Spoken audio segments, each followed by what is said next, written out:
Taper fort et s'imposer avant même la première rencontre, voici la carte maîtresse qu'a décidé de jouer Laurent Blanc, le nouveau sélectionneur de l'équipe de France. Pour le premier match amical des Bleus contre la Norvège le 11 août prochain à Oslo, aucun des 23 joueurs français sélectionnés pour le Mondial 2010 n'a été retenu.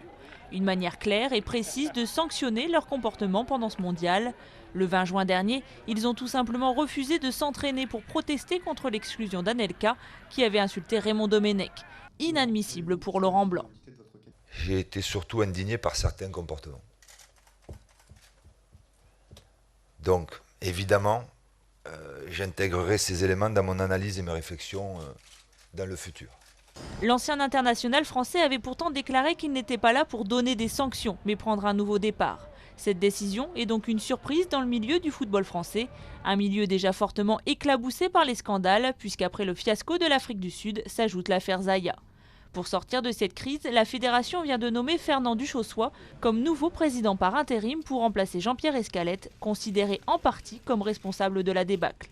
Sitôt dans ses fonctions, le nouveau président a défendu la position de Laurent Blanc. Je compte sur Laurent Blanc. L'amour qu'il porte à l'équipe de France et à son maillot est un véritable atout.